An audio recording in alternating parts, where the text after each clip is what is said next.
Big red flag. If anyone tells you they're an ideas guy, run.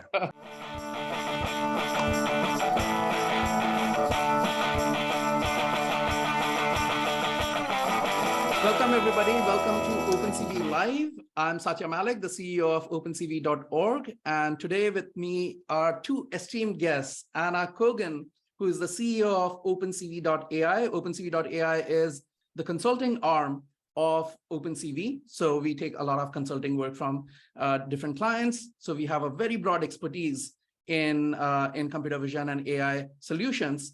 And Anna leads that team. Also with us is Anindya Roy, who is the head of sales at OpenCV.ai.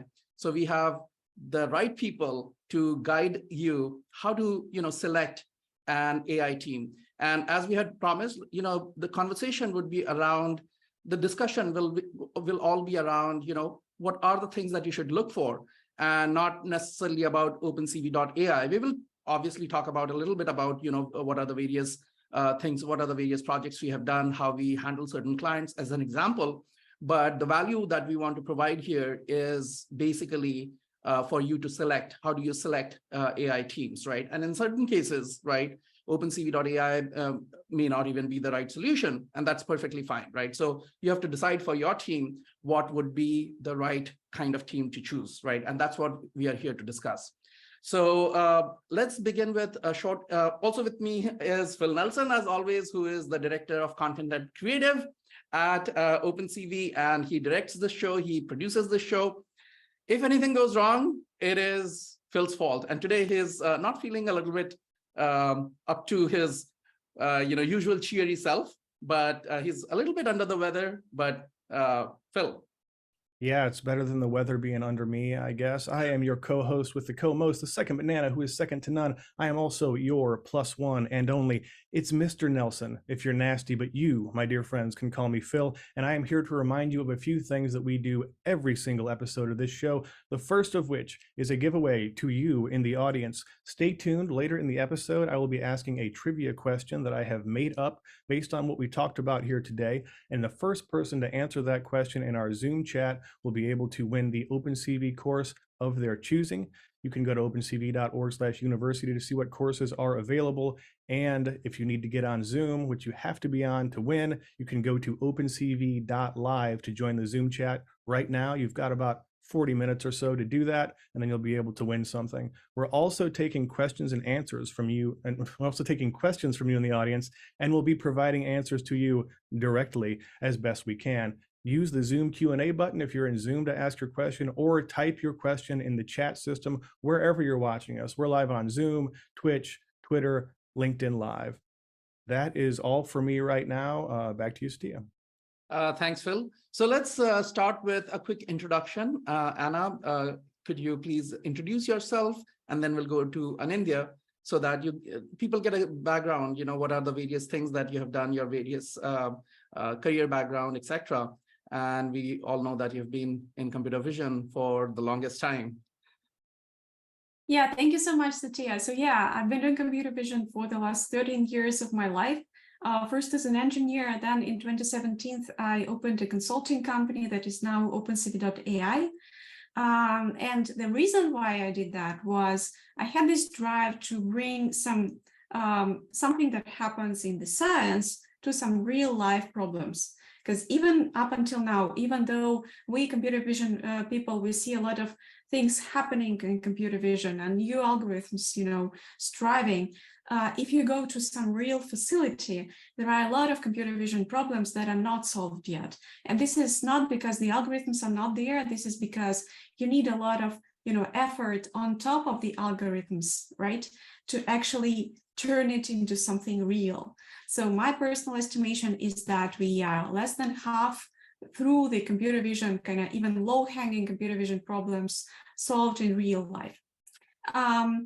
So I work with a lot of different companies, small companies, the biggest companies in the world, to basically make this reality, to solve something that people have to do manually right now with computer vision. So it's more efficient, it's automatic, and people do not do very mundane jobs. Yeah. One other thing, Anna, just to, in terms of background, I also wanted to emphasize that Anna has, you initially worked at Intel. The company that you were working with got acquired by Intel. So you worked at Intel, and also that OpenCV.org, the core team, right? So Anna directs the core team as well, right? So there is a small number of people who have the ability to actually do pull requests, etc. And our core team is basically directed by Anna. So she's very technical, even though she's the CEO. She wears multiple hats, and she's very good at a lot of things, right? Including managing people. And I don't know whether we can talk about some of the great things you pulled off in 2021, 2022, but it is just, her accomplishments, they are not very well known in the OpenCV community, but it is just astounding what she does for OpenCV, as well as, running a company, both in terms of managing people, her technical know-how. It is just exceptional. So I just wanted to, Thank you. You were downplaying your accomplishments. So I just wanted to make sure that people. That's, I guess, something that I always do. But yeah, thank you so much for the kind words, Satya. Yeah, hard math, I manage a team of people that is distributed across more than 10 countries. And it's a fully distributed team that we have. And basically, I would be happy to talk a bit about that even if there are questions about that. But yeah, that's a great experience. And yeah, I'm managing the core, the team that accepts or does not accept or develops the core OpenCV things, including the OpenCV Python. So we make the releases at OpenCV, and including, for example, the OpenCV Python release that everybody uses, and it has more than 7 million downloads per month. So if that's It's something actually, that, let me know. if I may interject, it's actually 10.2 million downloads per month. Oh, thanks. Thank you. It keeps growing, yeah. Satya and I just had to pull the numbers for the grant proposal we were writing, and yeah, it's actually over 10 million now. It's growing. Probably things are working then, and the team does a great job. Yeah. All right. So Anindya, some introduction about yourself, and we have known each other for a while now. Again, the best person I have worked with. Anindya actually was one of our clients at one point, and the way he managed his team on the other side, I was so impressed that when we had an opening, I reached out to Anindya to ask whether he would be available for joining us, our team. Anindya, short introduction about yourself, some history of what of the various things you have done. I'm very glad to be a part of this very skilled team. I am trained as an engineer, primarily a career in embedded systems. I come from a background of being in companies, particularly in Silicon Valley, like the fruit company, the search company, the PDF company. All of these, I got to a point where I was typically looking out for what to choose in a vendor. That's kind of my grounding on, how I bring a little bit of relevance to this conversation. There are highs, there are lows, there are things to look out for. But at some point I realized that, there's just so much you can do working with a vendor. How does it feel to be on the other side? So I've also lived on the other side in terms of consulting services, and try to, when you're working for one company, you have like one project, one mission. When you're working for a consulting company, you're exposed to literally, a dozen customers, clients, prospective ideas in a week. And that is tremendous diversity of experience in understanding what the business requires, what the technology stack to apply. And I'm hoping a lot of those conversations and experiences kind of, flowed into our conversation today to inform you what is an AI project. Is all AI the same? I'll finish off very quickly. Yesterday and day before, I attended the TechCrunch Disrupt Summit in San Francisco, in Moscone West. And it was amazing how the landscape changes between years. 3 years back, I was there, and close to 70% of the companies were talking about Web3. There were 0 yesterday.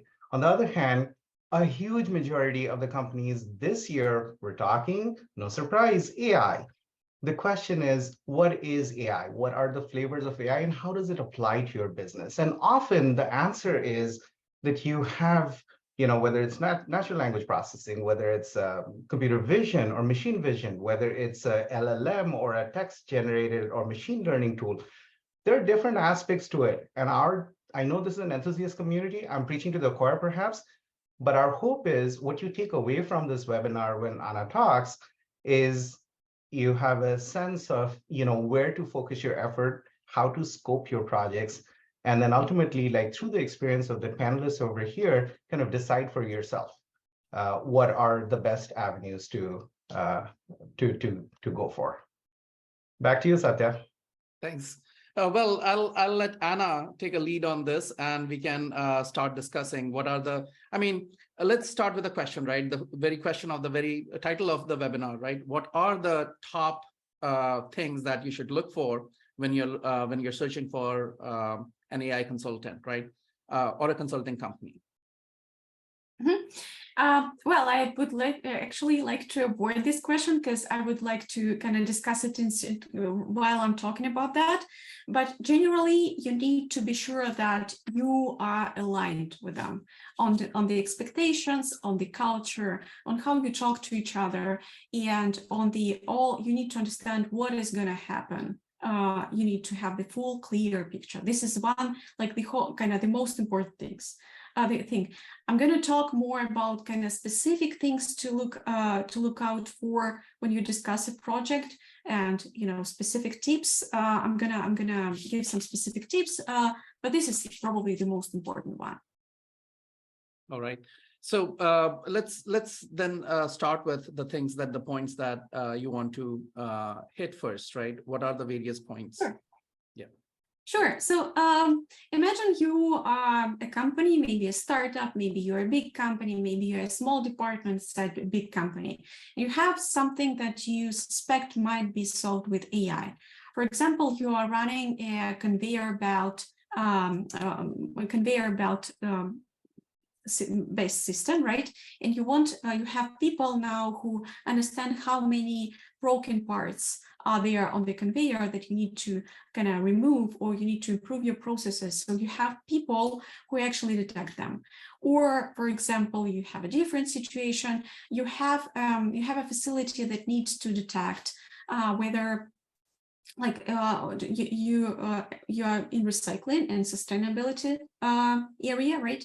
Yep. And you want to understand how much plastic do people return back to your shop, to your facility. Yep.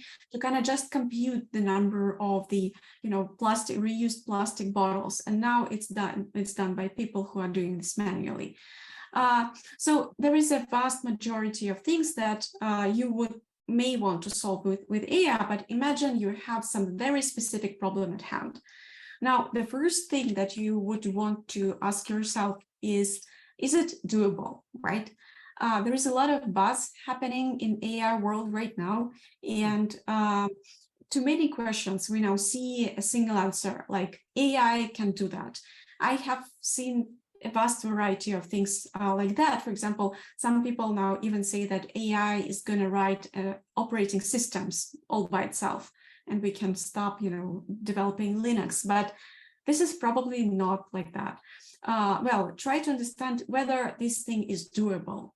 And the best thing to do on this kind of thought process is try to formulate your question in a very precise form. So conveyor detection, whether it's doable or not. Conveyor kind of a defect detection, doable or not. Not kind of trying to form it like whether AI can improve the productivity on a huge electrical plant, but rather defects on the conveyor belt. Now, so there are huge... Is the point that you're trying to make is that it has to be very specific, right? Don't just pick a very general question that the answer will always be yes and the answer will always be no as well, right? You could answer either way. Exactly. So if you ask a very specific question that I have this very specific task, will AI be able to help, right? So exactly. That's the most important thing. So yeah, instead of talking kind of let's make a world a better place, Yeah. let's kind of start Right. little by little, right? Yeah. Now, there are different types of consultants out there, and there are types of consultants, like for example, Big Four consultants, right? They would kind of work with a thing like, let's make a world a better place, more efficient power plants, stuff like that. But if we are talking about the specific AI vendor, it's better to just, just think a bit about the problem to better understand whether it's doable or not doable at all. Once you think like, and how to understand that, right? For example, you formed your question and you want to understand whether AI can do that or not. The best heuristic to use is whether a person can do that, right? And it actually applies to the general kind of question, can a person to make a world a better place? Well, it depends, probably yes. But can a person detect a malfunctioning part on the conveyor belt? Yes, a trained person can do that, right? And it gives you a specific tool on how to understand whether it's a kind of good problem for AI vendor to solve or not. So just to elaborate on that, one example of that is that you can be even more specific. You could say that can a person, so if you're taking in computer vision solutions, let's say you're taking a picture of this on a conveyor belt. So look at those pictures and say whether, a person can look at the defect or not. If the defect is not visible, if the resolution is not good, lighting is not good, and there are ambiguities, do not expect, in general, do not expect an AI to solve a problem that a human with a very advanced human vision cannot solve, right? So that's, first look at your data, whether you can solve it through humans. If not, then there is very little chance that AI can do it. In some cases, it can. For example, in autonomous driving, a human cannot look backwards, right? But a computer can, right? So there can be superhuman AI, but in general, most of the problems, if a human cannot solve it, there is very little chance that an AI would be able to solve it. Yeah, thanks. That's a fantastic point, Satya. We can actually think about this we can split all the cases into four distinct categories, right? Yeah. So if we are speaking about people that can solve something by looking at something, right? There are four types of things. Now, the first is, imagine a person who is looking at surveillance video and counts the number of people at some area, right? Or detects whether there are people at some place there shouldn't be, right? Any person with a sufficient vision capabilities would probably be able to do that, right? And two different people looking at the same video, they would say just the same. Yeah. That's the perfect task to solve with AI, right? And the fact that there are still a lot of people who are doing this out there in the world basically proves my point that even though many things are happening in AI development, not all of them are actually used in real life yet. And there is a huge road to go for us as a humanity to actually use the algorithms. So again, first, surveillance video. Second, radiology, right? So medical professional looking at MRI or X-ray or like ultrasound image. There are a person with sufficient vision capabilities, if they are not trained to do that, they will not be able to understand whether it's a tumor or not. But a trained professional most probably will be able to, and two different professionals most probably will output the same things looking at the same image. There might be some differences, but still it's typically the same output that they give. Again, that's a very good problem to solve with AI, right? We did not say that it's okay for AI to have this specific mindset of a radiology person or like specific training. That's perfectly fine. The third case, however, includes some level of subjectivity when two different people looking at the same image, they would output different results. And a good case that we had in the past in OpenCV.ai is wrinkle detection. So imagine you have a very a precise image of like a selfie of a person on the phone, it turns out that when you start talking about some refined wrinkles, for some people, they would not be even wrinkles at all. Like their visual system would kind of not be sure about that. Right. For some people, they would be sure.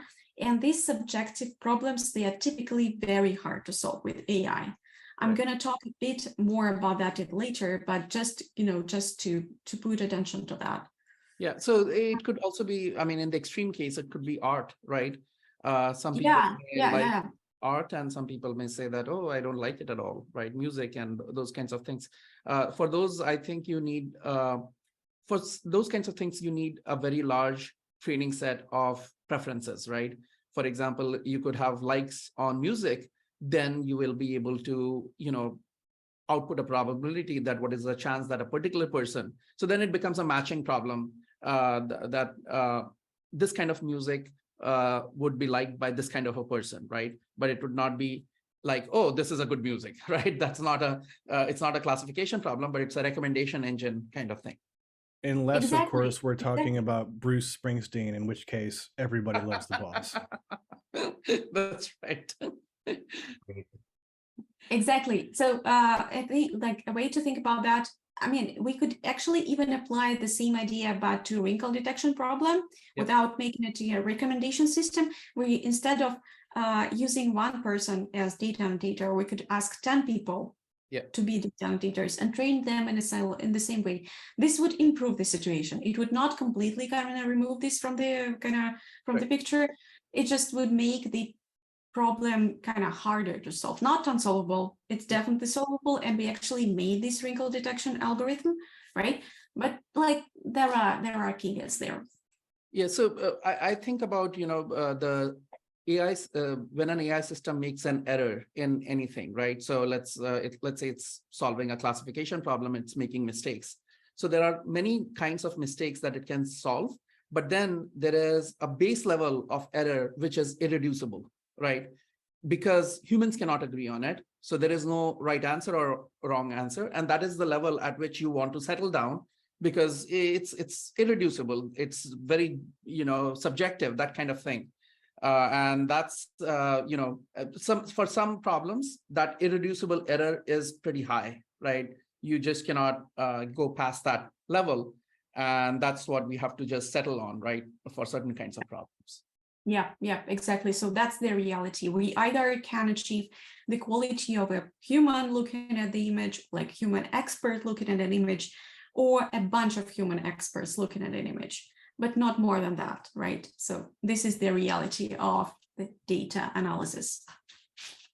So to add to Anna's 4 points, there's a half point there, and I have the opportunity and privilege often to talk with multiple customers every week with their business problem. And a business way to think about a lot of the challenges that are coming up as like, can AI solve this for me, comes from labor shortage. Labor shortage can be of two types. Labor shortage can be just, where let's say the recycling example, can you really employ labor in a situation where, it could be just low paid work. It could be that there could be greater efficiencies from using AI or machine vision to solve a particular problem. It could also be that, this is a dangerous place for humans to be, and humans, their skill could be used better in other places. So can machine vision or any other kind of AI solve or alleviate the business aspect of it? So ask yourself the question that once you have this system in place, does it really kind of bring me efficiencies in terms of not needing expensive human help? Yeah, that's a great point. Anindya. So whether it's actually needed or not. So it turns out that in many cases, it's like very much needed. In some cases, though, AI does not add specific things that we expect from it. But like in the problems that we work with, I see a lot of cases when it's actually very useful to use AI, but have the right expectation about that. Actually, another example of where we chose not to use AI is actually we can synthesize my voice. I've done it. Synthesize my voice to create audio, right, which sounds exactly like me. and people would not even know that I have not recorded it, right? Is And we that don't you? do it. Are you real? So That hat has not been replicated in here. that's right. Oh, So wait. we deliberately choose for some of the videos where I'm not, on the screen, right? We decided, we made this explicit decision that no, we are not going to do that. That's the easy way out. Plus, when you're writing a script, let's say when I'm recording a video, right? There is a general script that I follow, right? There are some basic ideas, but in the middle of it, I may change my mind and I might add some things because something came to my mind, which is very interesting. And those kinds of things completely go away if it is a scripted, and it just is not good in the long run. People will not immediately notice, but they will realize something is not right. I mean, this is not right. So we decided not to do it. Even we had done that, we would actually put a note that this is computer generated voice. But we didn't even decide to do that because that was not the right choice for us, right? For many videos, it is still the right choice. Let's say you're creating a sales and promotional video where the expectation is not that, oh, it's a generic voice, right? It is not a specific person's voice. Then I think it's fine.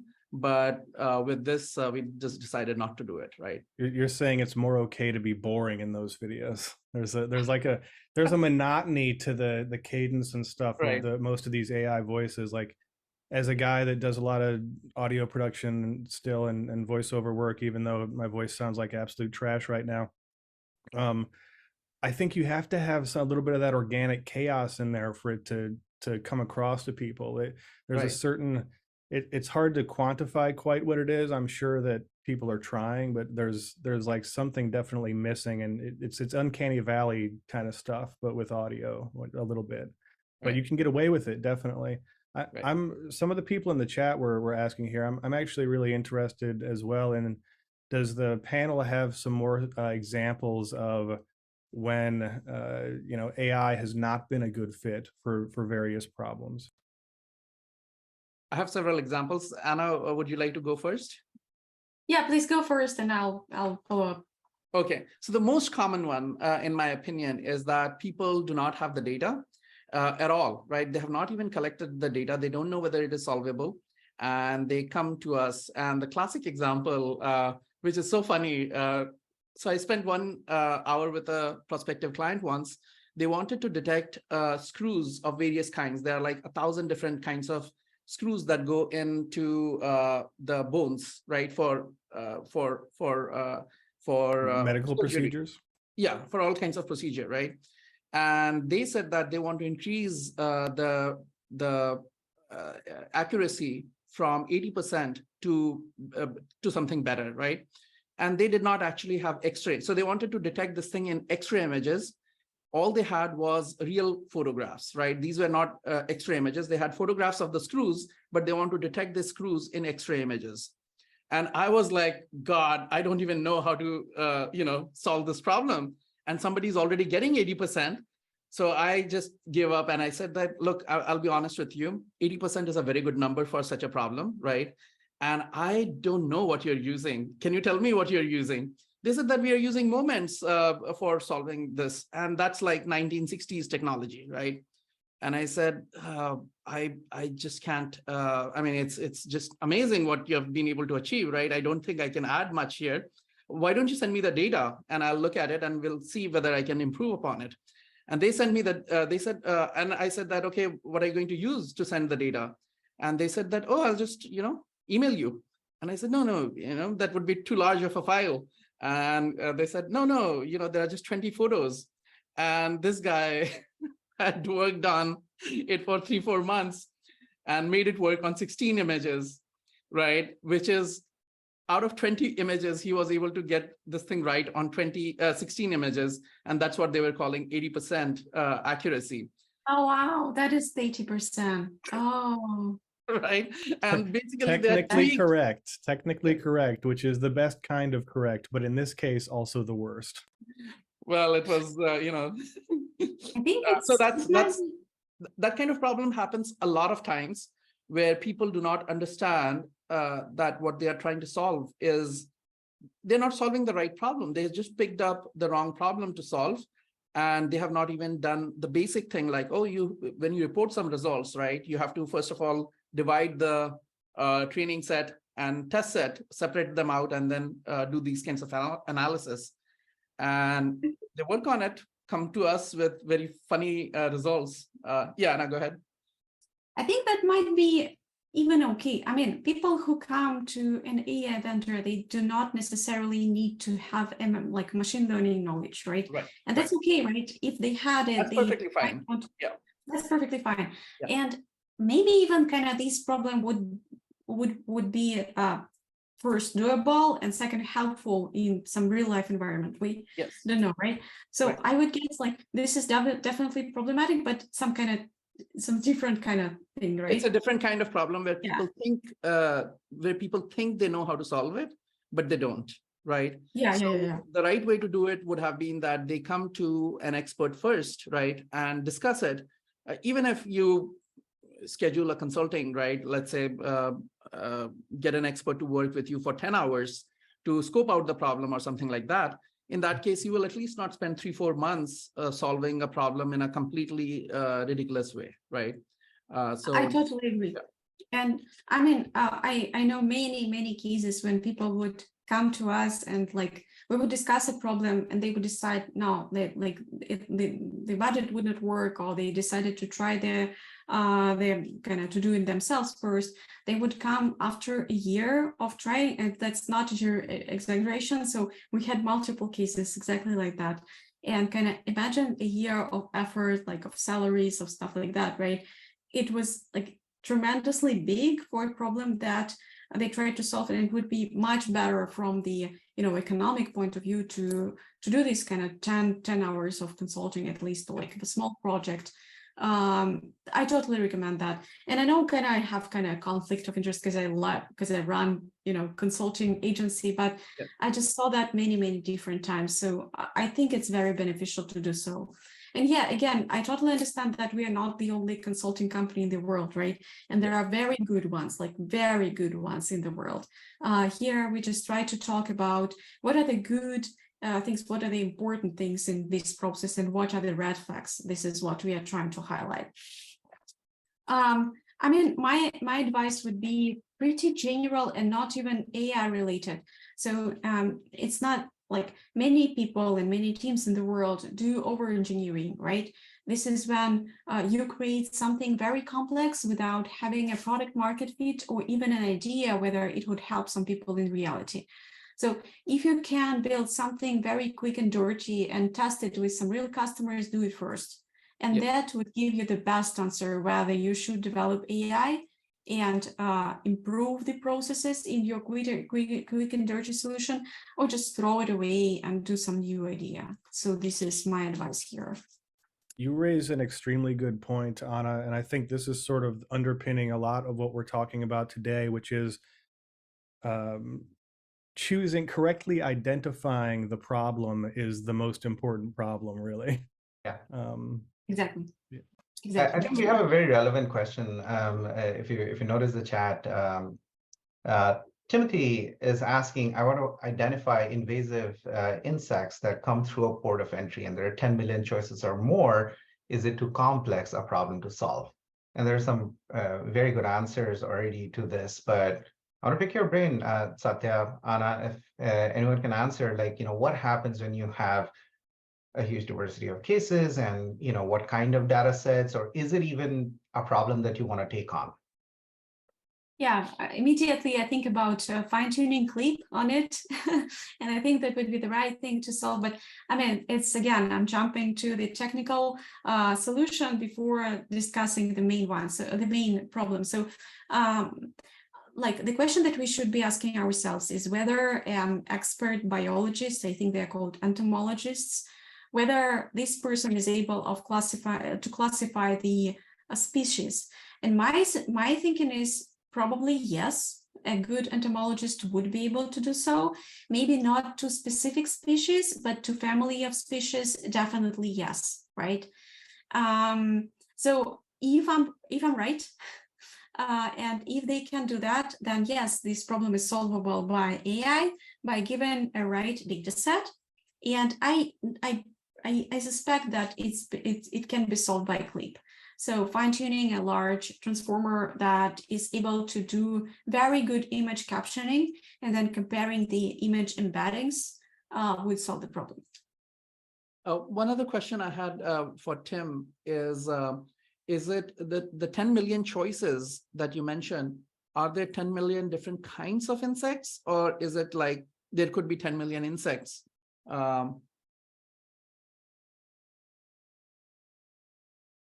I highly suspect that it's kinds, because insects are the most. I mean, insects are the most popular species on the earth among all of species. So they are very diverse. Okay, so there are the millions of species of insects. Yeah, so yeah, that's... there's got to be. I mean, when you go into like species versus like kind of broader kinds, I think there's got to be 10 million variations, right? Yeah. Right. So some of these problems can also be solved by doing classification at different levels, right? At some level, you identify a broader class of species. So you basically divide all the species into various blocks, and it could be, for example, in cases of birds, they have different kinds of birds that you can identify, but within that broader group, there are different species, right? And for that, they use fine-grained identification. So fine-grained classification is a whole class of techniques that people can also use on top of the regular classification. Yeah. But yeah, I mean, I suggest to generally apply the same idea here. Whether a person can do that, if yes, then it's down to the algorithms. And the current world that we are living in is the following. For most of the problems that we think of this way, right? If a person can do that, then an algorithm can do that. For most of the problems, there is already an algorithm to do that. Yeah. So what's lacking is the data. The data is like super important. So my tip on choosing an AI vendor for a project would be to basically take a close look on how they talk about the data, because data is not to be neglected. Data collection takes time, data annotation takes time, and it's literally the most important part of the project. So I suggest that you pay attention to it. And if someone says that basically we can collect data like very quickly, like in a couple of days, and then annotate it in like 2 more days, I would ask a lot of questions about that, at least, right? Because in my experience, I have seen data collection take up to 6 months in some, very complex cases. But generally, an expectation on data collection is about 2 weeks. In data annotation, the expectation is from 2 weeks to 1 month. These are the timelines that I would expect in a general computer vision problem. So please pay attention to that. So one other thing that you should also ask when you are interviewing various companies is about the problem, right? So there are 2 components to it. Your problem, and then the consulting company that you choose. So one of the questions you have to ask is this problem a research problem or a development problem? First of all, there is the binary thing, whether this is doable or not. And within the doable domain also, there are 2 kinds of problems. One is the research problem, and then the other one is development problem. A development problem is one in which the consultant has solved such problems many times. It is just a different data set, and they know end to end, that they know the entire, they just need to go through the motion and figure out, solve the problem. So there is no real danger in the problem not being solved, right? But there are problems where it looks solvable, right? And the consultant should tell you, but it is still in the research domain, right? We don't know 100% whether all the things that we are trying are going to be successful. And in such cases, one of the interesting things that you could do is do a feasibility analysis, and also, maybe a month-long feasibility analysis or something, which allows you to, go through that process. In 1 month, you would find all the difficult parts of the problem, which you don't know where, whether you'll be able to solve it or not. even if they don't solve the problem in this 1 month, they are able to identify the right problems, right? Anna, do you have more to add to it? Sure, and it goes by like Pareto's rule, like 80-20, right? It's pretty easy typically to create a very quick proof of concept that would look as if it's 20, as if it's 80% of the project is done. Right. But the 20 that is left are going to take the 80% of the time. Yeah. So the corner cases, for example, talking about insects, the species that are rare or hard to find or have bad photos of them in the data set, they would create the biggest effect on the final quality of the system, even though like you can create a species detector probably pretty fast. But for the real kind of full solution, to my mind, that's a problem, like that's a project for like about 4 to 5 months to do a thing like that. Right. Awesome. Thanks for that. We're going to pause here to do our trivia giveaway. It's about 45 past the hour, and then we'll do some more questions after that. Thanks so much for the very interesting conversation so far and questions in the chat. Keep those questions coming. We'll do our best to flow them in the remaining 15 minutes. So one of the things we do on this show every episode is give away something to you in the audience. Today, you will have the chance to win the OpenCV course of your choosing. You can go to opencv.org to see what courses are available. The way this works is I'm going to ask a trivia question based on today's episode. The very first person to answer that trivia question in the Zoom chat, which you can get to by going to opencv.live, you've got about 10 seconds to do that, will win that course of their choosing.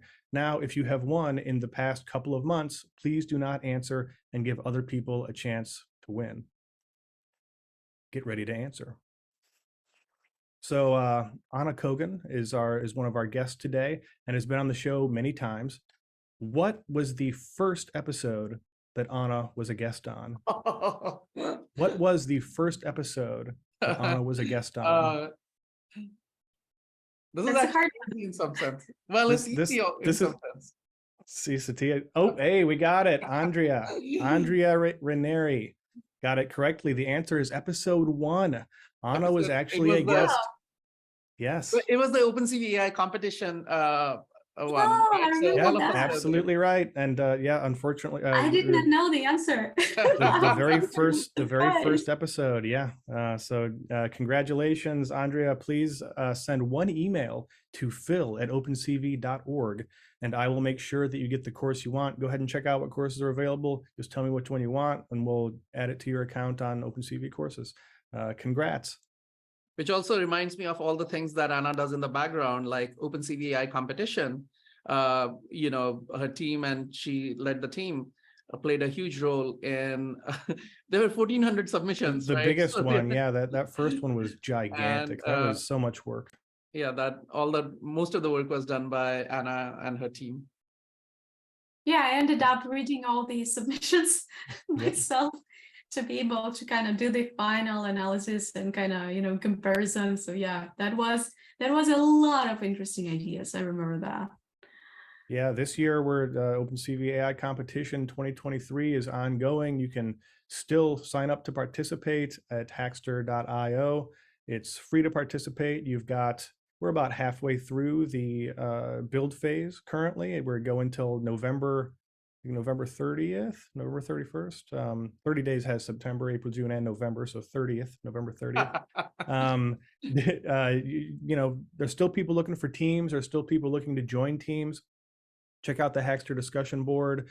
Our community Slack is also open for people that are looking to hop on a project later in the process. You've still got time to build something really cool and win a share of the over $40,000 in cash and prizes. Speaking of big events, before we get to some more questions, Anna, we were talking before the show, OpenCV.ai will be having a booth at ICCV in Paris, yes? Yeah, it's gonna be on October 4 to 6. Please meet me in Paris. Would be great to talk to you guys. Awesome. We've been very lucky with people coming to these conferences that OpenCV's been at. People are always so nice and very, very thoughtful and tell us how much they enjoy the work we do. And so thank you so much, everybody, for being so cool. We've got a couple more questions here. So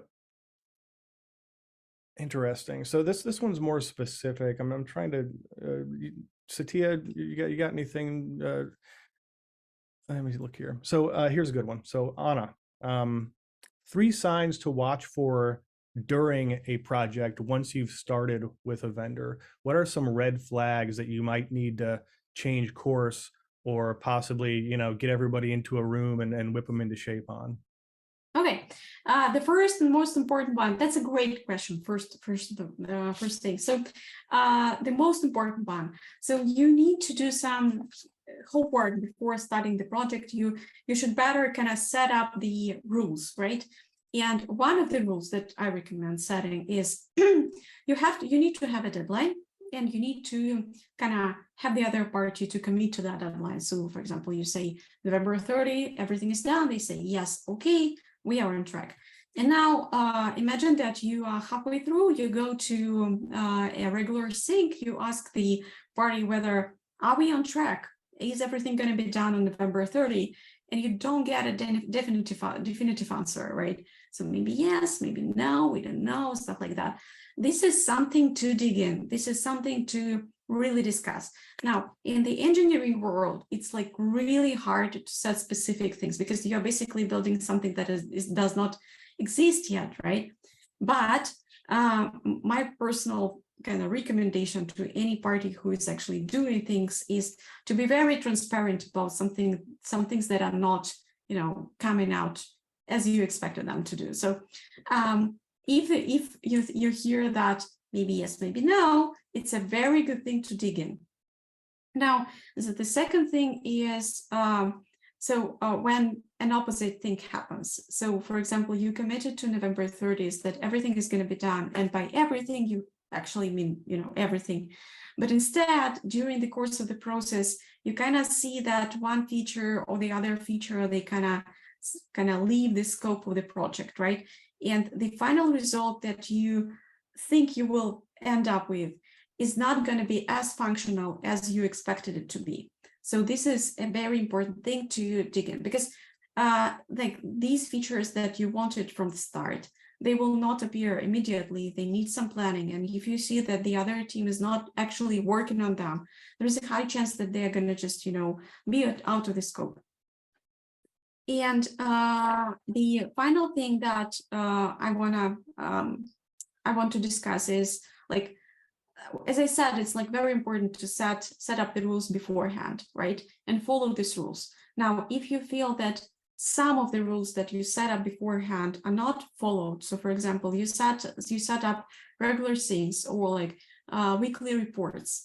If you don't get these weekly reports or some things that not happen or stuff like that, this is again something to discuss, because I'm a big fan of this thing that is called social contract, when you actually kind of commit to something, two parties commit to following something, right?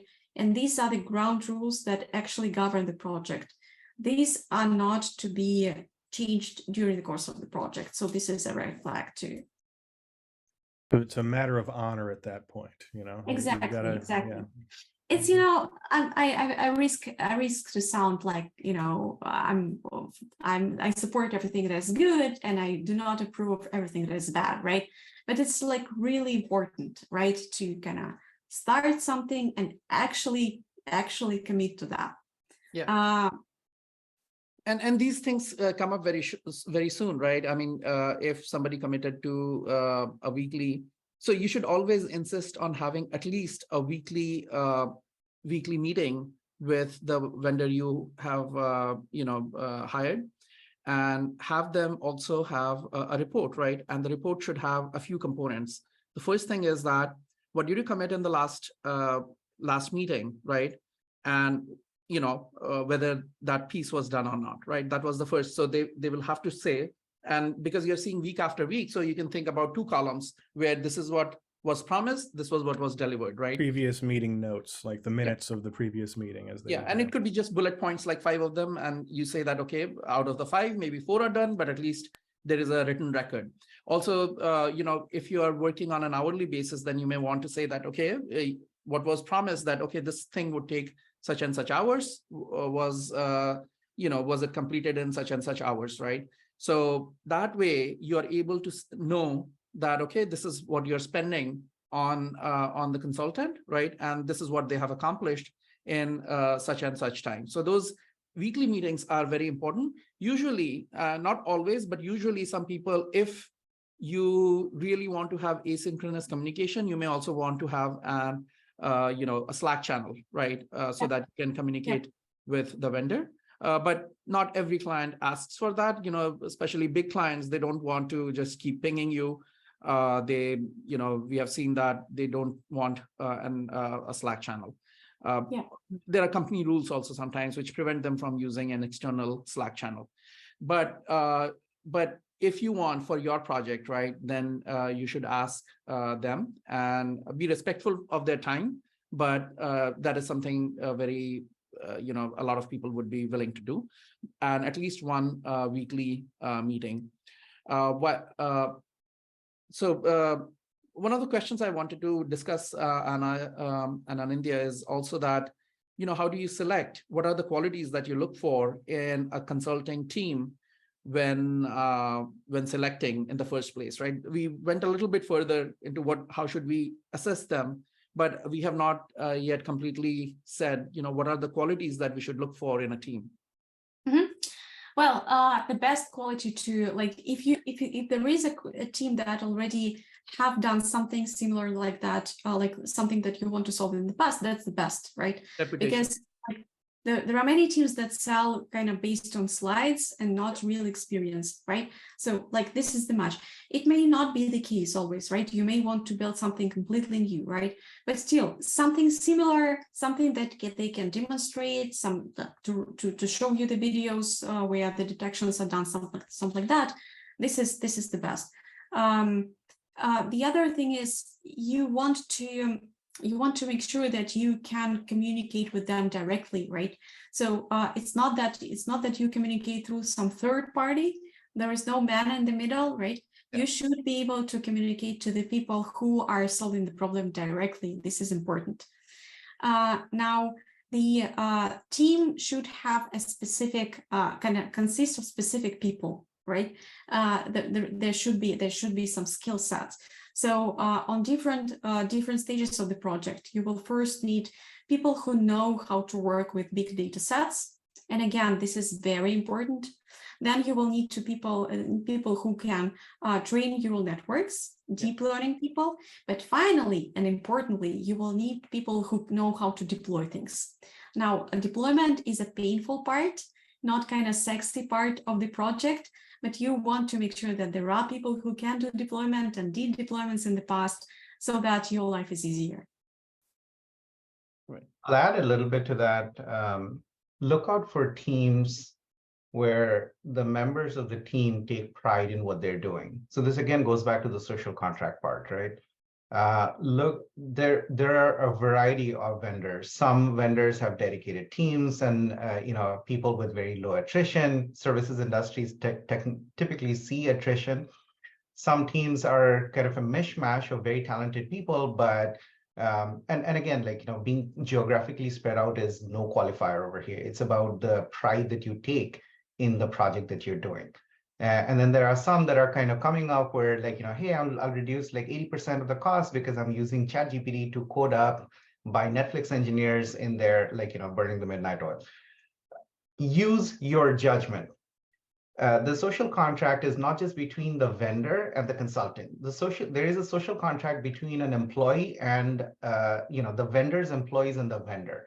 And that is very sacred, because people want to be proud of a unique problem they've solved, or want to be proud of a solution that has scaled, a large retailing organization, or maybe a autonomous driving system in a car, and feel proud about that. So look out for those signs where when you start that first interaction with key employees, or even one in part of the technical team, look out for the level of pride they have in both their past work and working for that particular team and organization. That'll set the. And That's also a great kind of from an employer type of point of view. That's the way to hire the best people in the industry, because you want to hire people who are really driven by what they do. And kind of there is a combination of kind of a team, like skills on the team, and their motivation to every successful project. Right. Totally. And one thing that I wanted to add is they should be full-time.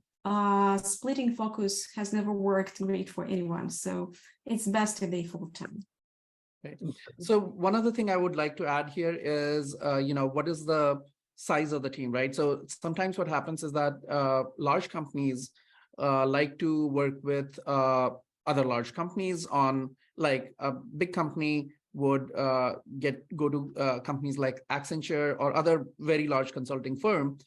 And for a lot of small companies, that is not even an option, right?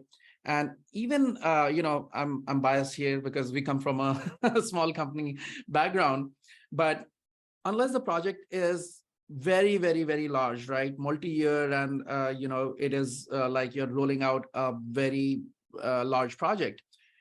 In that case, maybe companies like large consulting companies like Accenture would be useful. But typically, you want very small teams, very small dedicated teams, right? Which can work on your project. A team of 3 people who have the right skills can achieve so much more, at least in the initial phase of, when you're building an AI application. A team of 3 or 4 people, that's all you need in most, like 99% of the cases. In a very small number of cases where it's a very large project that small teams cannot handle, yes, you can go and work with very large consulting firms. But usually you're solving a very specific problem, right? Which a team of 3 or 4 engineers should be enough to deliver on. And you've seen this again and again, right? It's not like, oh, they're working on small projects only. Let's say even OpenAI, they have built a product based on a very small number of engineers, right? When WhatsApp was released, I think they had 20 people or so when they got acquired for 20 billion or something like that, right? So a very small team of dedicated engineers who know what they are doing can be much more effective than large teams, right? But you have to be very careful that you have to choose the right people. And if things are not working out, you have to cut your losses and, let them go, hire somebody else, right? That is important. Now, you may be thinking that, okay, if you're looking at reputation of the person, right, that, okay, this team must have done all this work. How do you compete? How does a new consultant get into the field, right? So the right answer is, new consultants have to deliver more than what existing consultants do. And one of them could be that they bid on a fixed price. When I was starting out, I used to tell, I had no background in consulting. And so I used to tell people that, okay, if this project is not successful, you don't have to pay me. So imagine, working on it for 3-4 months and not getting paid. Right? I just gagged. No, sir. It was like it was a very cowboy kind of approach, and it worked. And I was alone at that time, like a single consultant, and I had given a proposal to one of the companies, and it was a bake-off, right? There were 5 other companies looking for the same project, and I was this lone guy, and so I delivered, a very small prototype. Before the project was even, before I got paid anything. And they said that, look, your prices are 50% higher than everybody else, right?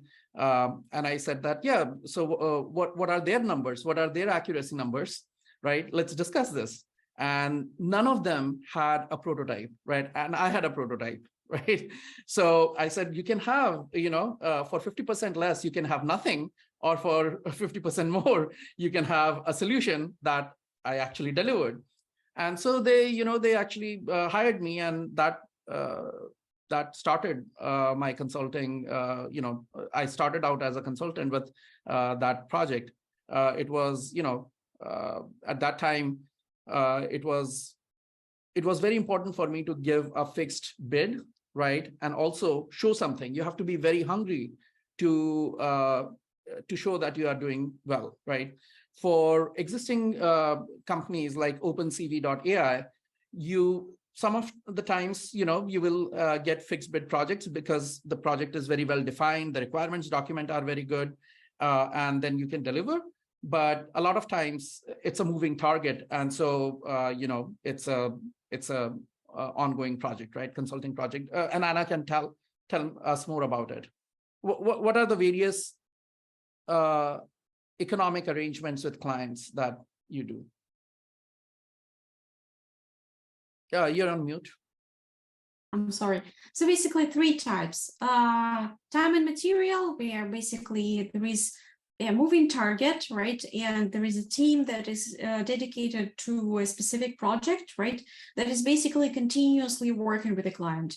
Fixed price project, when there is a specific target, we know everything about it, and we just need to get it. In some cases, there is a kind of there are 2 stages to this fixed price approach. We first want to formulate what exactly are we going to achieve, what are the metrics, what are the specifications, what is the memory size, for example. And we spend, for example, first week at something that we call feasibility study, and then there is a fixed price project after that. Third, we also provide a small consulting package for someone who kind of to just oversee things that are happening on the company's side, provide our experience, provide our advice about everything that we know, but not develop ourselves. So kind of your like AI and mentorship, I would say, I would call it. 3 types.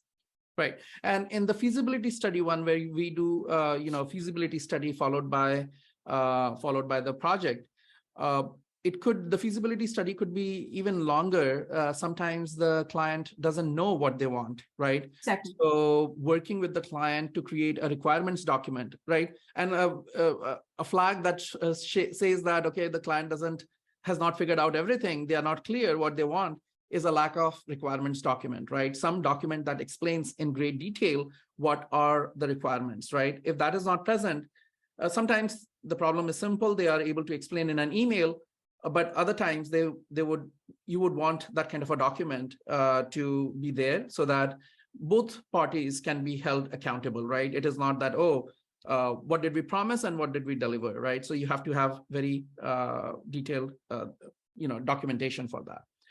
Yeah, so the way we typically do that, we actually came up with a checklist at some point, kind of, a very small kind of list of questions like, what is the hardware, what is the software, what is the deadline for the solution, how fast should it be? And basically we ask these questions, and after that we are able to understand whether we need a feasibility study or we can just go with a fixed price project, stuff like that. It's sort of like an intake form when you go to the doctor's office, Exactly. Do you have any allergies? Yeah. Right. Yeah. So so basically the criteria is that, okay, whether it has depending on what kind of a project it is, the uncertainty related to the project, you would have different kinds of economic arrangement, right? Exactly. All right. So now one other question about the team members, right? The size of the team, I had said that, okay, for most projects, a small team is more desirable. When I say a small team, it's about 3 or 4 people. And then the other thing that is very desirable is whether they have end-to-end knowledge, right? So some people may be able to train a model, right? But the training is not sufficient. You need to actually be able to have deployment knowledge where you optimize the model depending on which platform it is going, whether it's a mobile platform versus it is the server. So I feel that within AI also, the diversity of projects a company has done gives you a good sense of how good they are, right? So a company might have done 10 different projects, but they are all in all these projects, they use YOLO v5 to train an object detector, right? So that's no good. That just says that, okay, they can train YOLO, right? Which there's nothing wrong with being a YOLO v5 expert, nothing, but that's not comprehensive. Well, there could be something wrong, right? Sometimes what happens is that if you have a hammer, you think Everything looks like a nail. Yeah.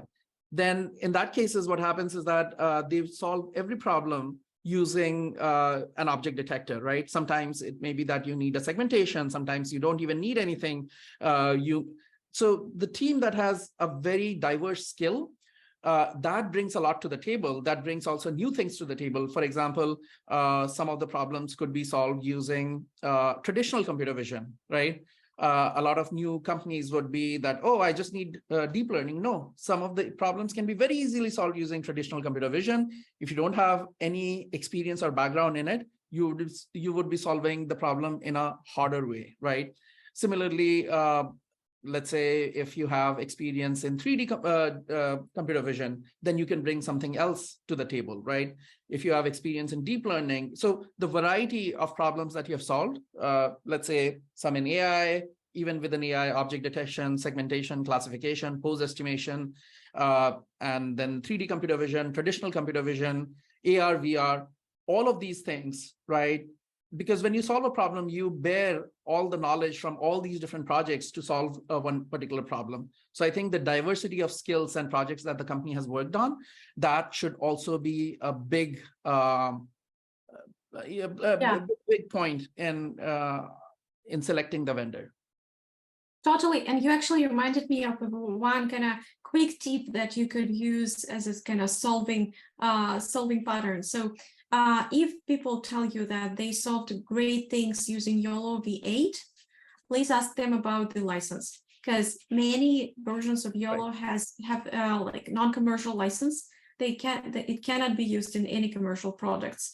So it might be the case that they purchased the license of YOLO V8. You can buy it from Ultralytics, but in many cases, people just do not pay attention to it, which kind of exposes their clients to a bigger risk. So a very good, quick kind of tip. Right. Yeah. So that's excellent. And what else? I mean, we are a little bit past the about 10 minutes past the hour. We can keep rolling. But I wanted to cover a few more important things. So we covered how to select. Do you want to add anything more, Anna, on how to select a vendor? I think we covered. Yeah, go ahead. We covered most of my notes. Yes, I wanted to just quickly give a guideline about the timeline, probably, of the project, right? So a reasonable timeline to solve something is from 2 to 4 months. It's a good timeline to actually get things done. It can be 1.5. It can be 6 months if the project is very complex.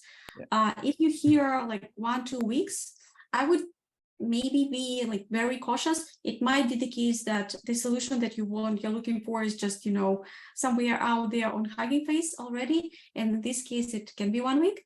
But in most of the cases, when you train something, it will not be so. Yeah. One of the criteria that people could ask is, although most of these projects would finish within 6 months, right? But there are some projects that can take multiple years, and the client is the person is continuously working with the client. So if you ask people, what is your longest duration projects, right? That can give you a sense of, because it's easy to get a 1-month project, right? It is very difficult to keep a client for 5 years, right? And 5 years, it's for most companies, 5 years is a very long time, but that gives you a sense, right? How many companies work with you for long durations of time, right? So one of the things you can ask them is, and they don't need to be many. You just need a few examples where the company has worked with a client for a very long duration of time, because that happens only when they are continuously delivering very good value to clients, right? Yeah. So that's another question to ask. Yeah, that's a great point. That's a great point. I want to pick a question to answer from the chat here. Lou Rival is asking any questions involving budget. So this is one of the key questions that comes up once you've established that these are the companies of interest. And budget is something that is just so varied. There is no perfect 1 second answer to it because it totally depends on where the team is located, what kind of experience they have, mostly like a lot of those things, and then obviously the size and complexity of your project.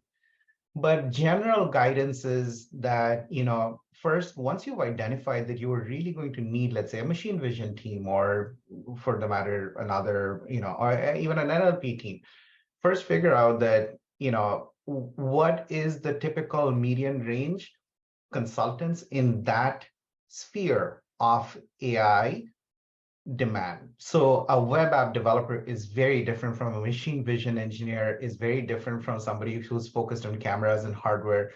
And you have to do that investigation as a business. Once you do that, then use Anna's guideline of a typical like 2 to 4 month is plenty for at least like putting in a production ready solid proof of concept system that is ready for deployment at a smaller scale.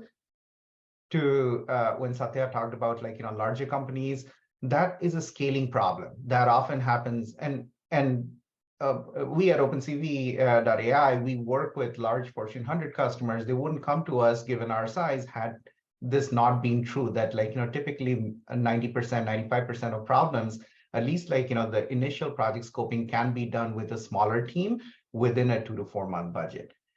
So I hope that those give you pointers. You basically have a time frame in mind. You have the right size team in mind. Do your investigation in terms of what kind of sub steps within that. So labeling is not the same price as a machine vision engineer, is not the same price as a DevOps. You don't have to go a la carte, but at least like you do a back of envelope calculation on this is what it costs, and reach out to the sales and business development folks to ask for that breakdown, because there are companies that would typically try to get a project from you and then try to find contractors or consultants. They're kind of the middle layer that's kind of just like putting projects and vendors together. So this will be an opportunity to kind of filter out those kind of folks that you do not want to have a long-term relationship with.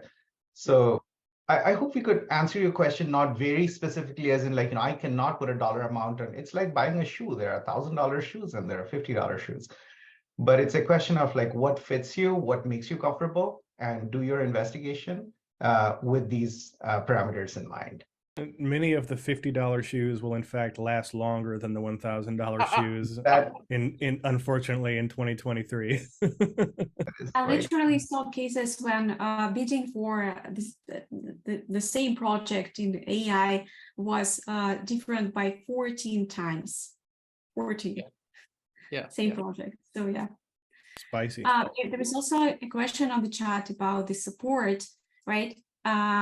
Basically how to support model, like how do AI vendors what do they do after the model is deployed? Post-project support.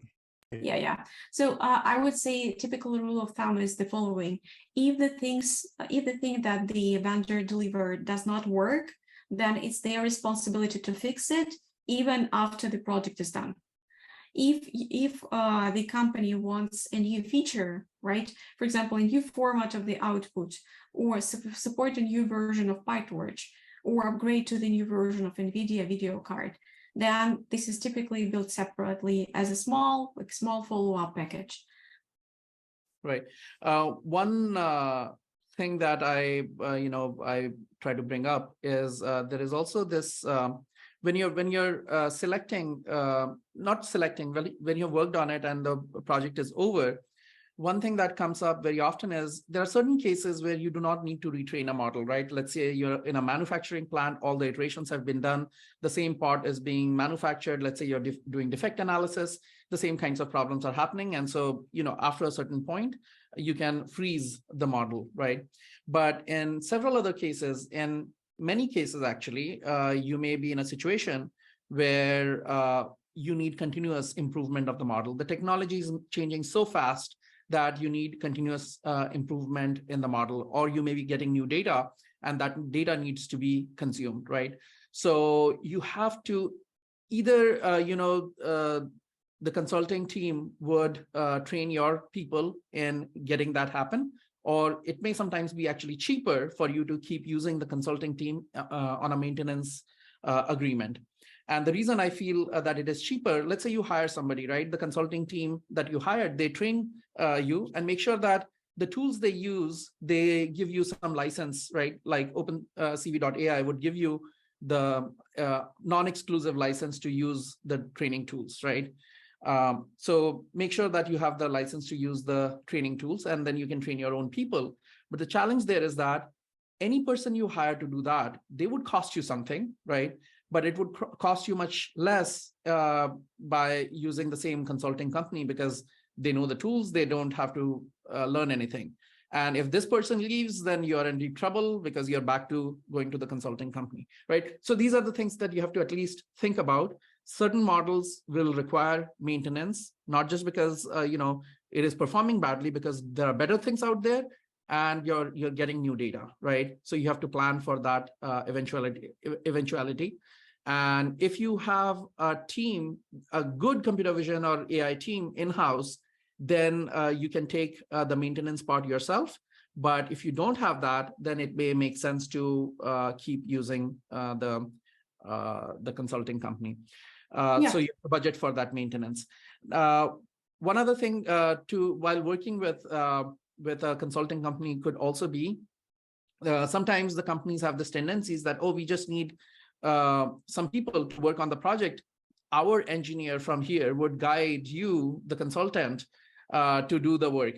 And that can be disastrous in some sense, because you are asking the consultant to do the work or to make choices which they don't like, right? If the team is good, they have their own way of doing things and they have their own opinions.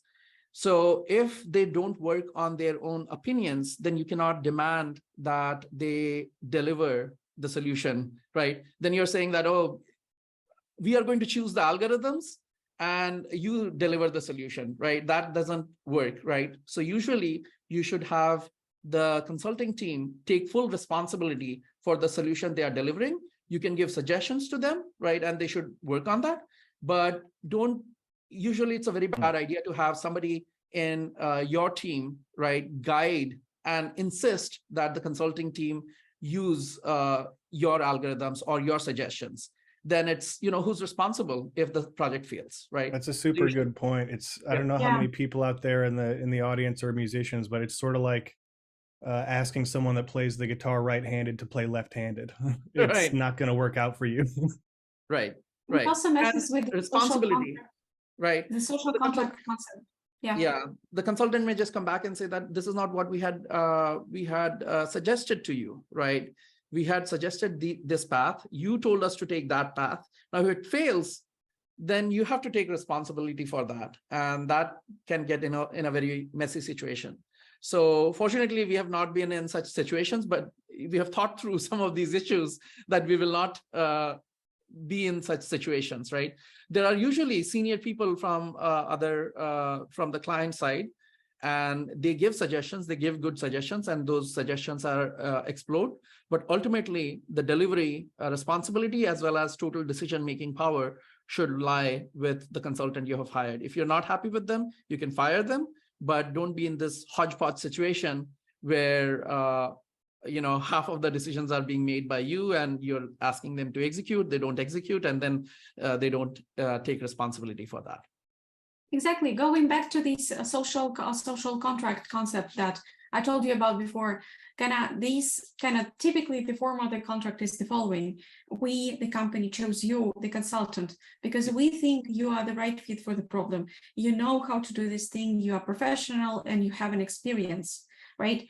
And we, the consultant, we will put all our best effort and judgment and everything to solve the problem. Now we kind of need to keep that, right? When the company starts to act as a consultant and vice versa, it kind of messes up the whole concept, and people do not work as if they would if they were in their kind of power. So you should not do that. I totally agree. Right. And there are some consulting companies that provide just talent. They would say that, oh, we are giving you We'll give you Yeah, 8 giving you hammers. people, right? You handle them, they will work for you. But there are other companies, and I think OpenCV.ai belongs in that second category where the solution is provided, right? It's not like, oh, people are provided. It's the solution is provided to your problem, right? So that's Exactly. slightly different flavor. Yeah. This is basically the difference between outsourcing and contracting, right? Yeah. So outsourcing is when you actually give the people to the other team and do not care about what are their roles inside this other team. Bingo. Absolutely. There was a question on the chat. By the way, guys, thank you for the questions on the chat. These are great ones. So there was a question whether we can develop, like people can develop models based on non-commercial data sets and then sell the models. And the answer is no. This would basically break the non-commercial license. There are different flavors of non-commercial license, and you generally need a lawyer to understand that. But the rule of thumb is like that. No, address a question on. That was a quick answer. I like that one. We should probably wrap it up in like 5-10 minutes, but go ahead, Anindya. Well, I was just going to address a point on NDA. A lot of high quality vendors, they're basically like, while your problem is unique and the highest respect for trying to solve that specific problem, like think of us, okay, I'm not going to draw a parallel to an emergency room doctor, but definitely like we see a lot of ideas and new cases, right? And how to solve that. So the answer is no answer.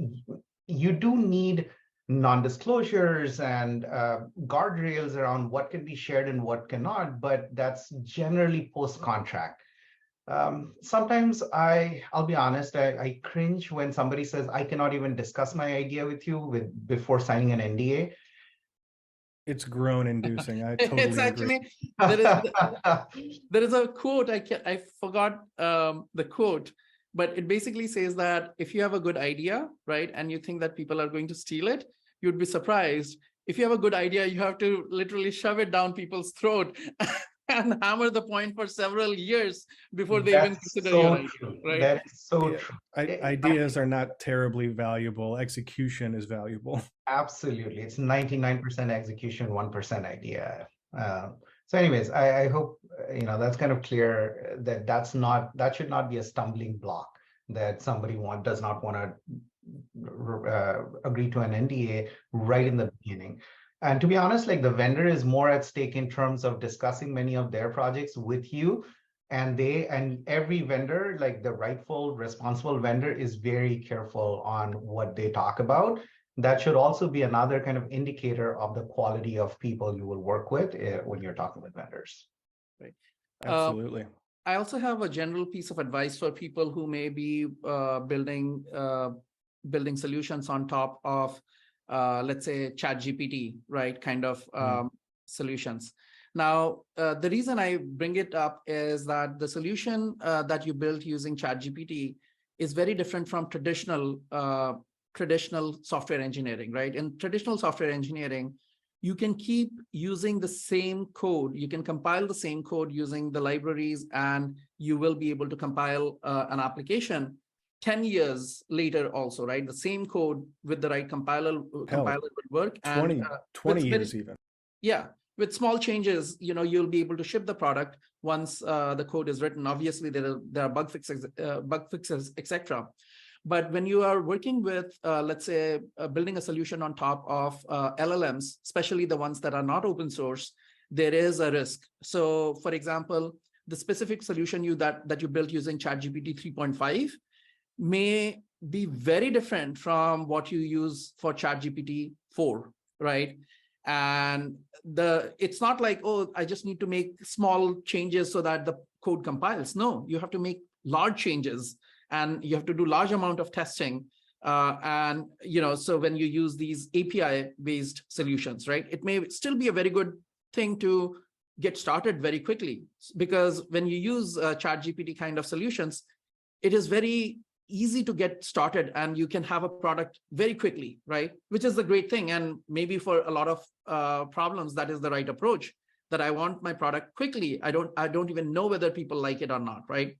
But for people who are thinking about the long term, for products where the long term is important, keep in mind that switching from 3.5 GPT 3.5 to GPT-4 would not be as easy as switching from, even switching from Python 2 to Python 3, for example, right? Exactly. So it's not the same. It's very different.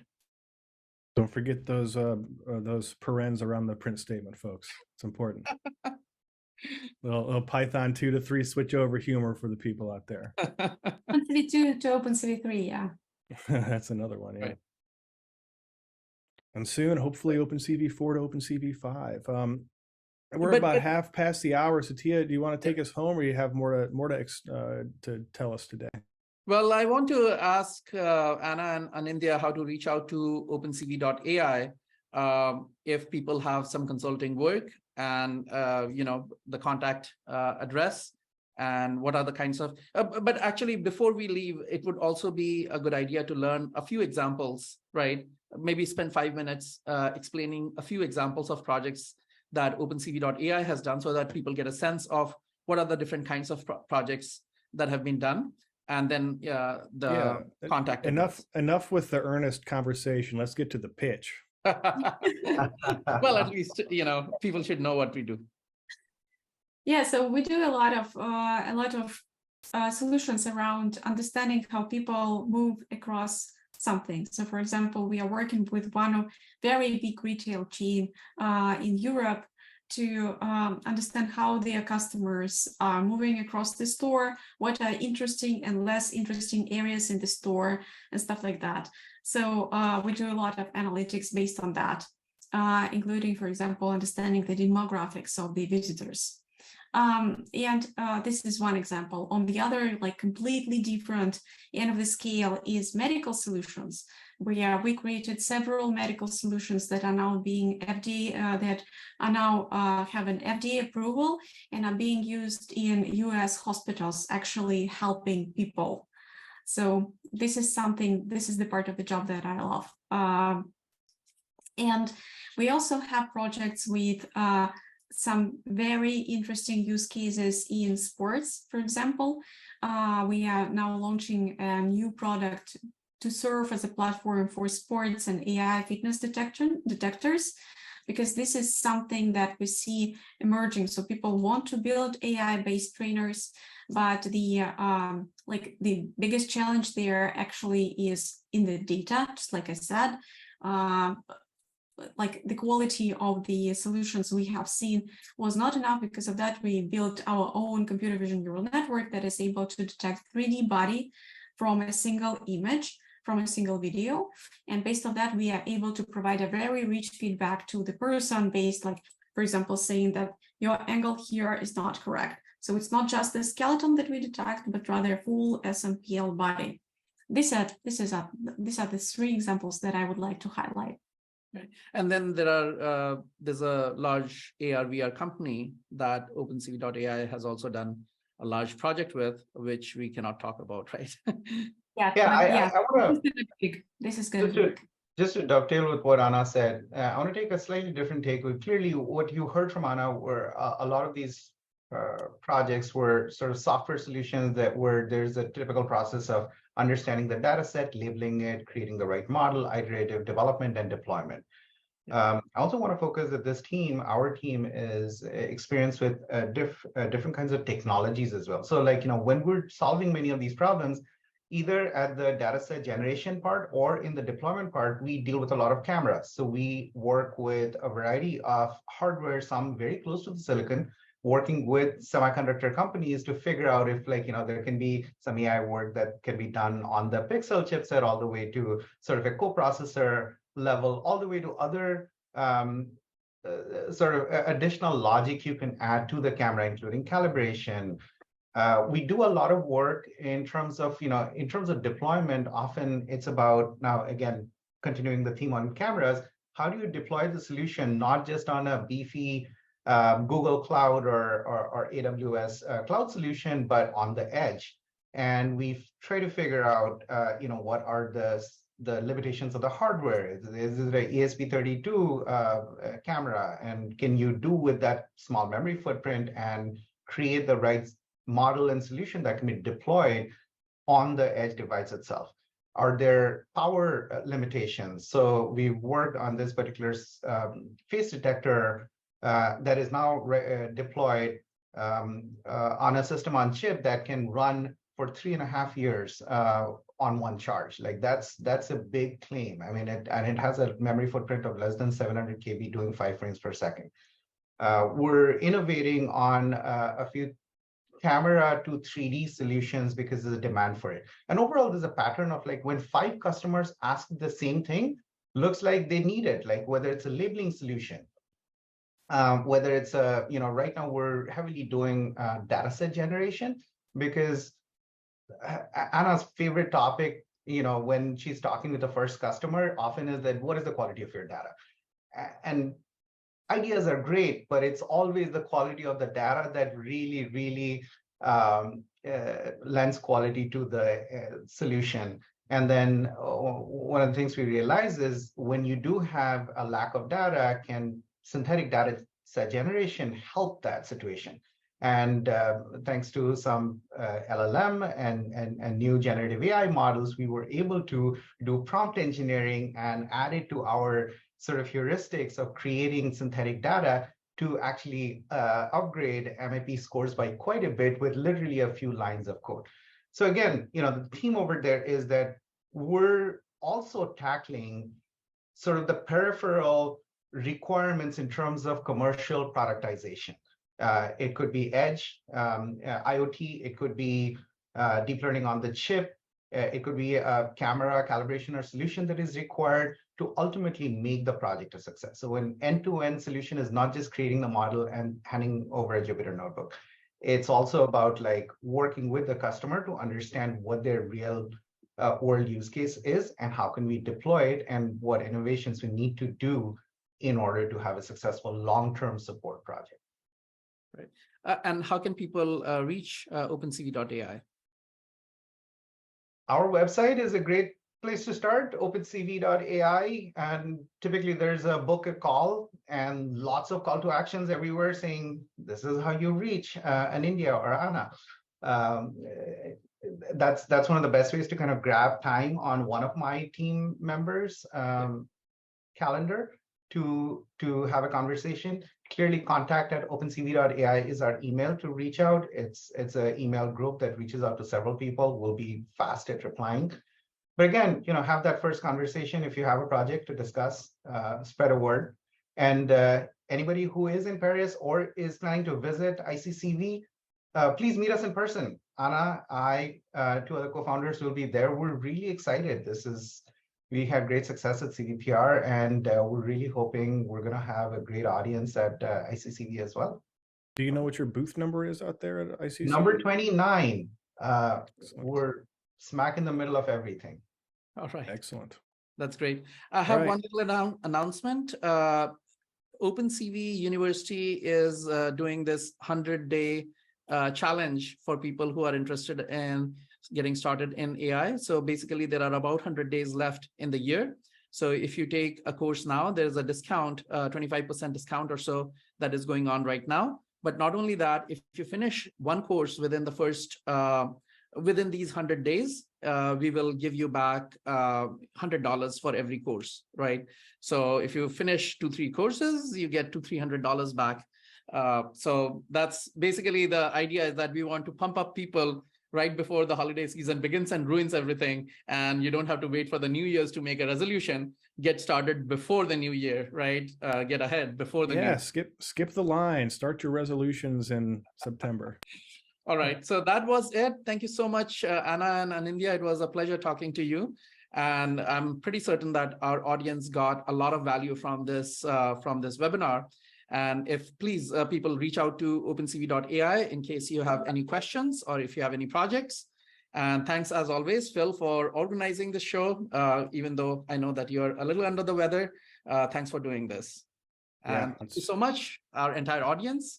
Really glad that you're here with us every week. Thank you so much. Thanks so much, everybody. Thank you, Anna. Thank you, Anindya. Bye. And thank you, Phil. Get better. Bye. Remember, folks, a big red flag. If anyone tells you they're an ideas guy, run. Take care of yourselves out there. Take care of somebody else if you can. We will see you in 2 weeks with our guest Ramon from the PX4 Autopilot/Drone Code Foundation. We'll be talking about awesome open source drones. We'll see you then. Thank you so much for watching this episode of the show. Please hit that like button, subscribe, and don't forget to tap the little bell icon to be notified when new episodes drop. This week's episode was brought to you by OpenCV University, a series of courses and career guidance brought to you by the experts behind OpenCV. Learn more at opencv.org/university.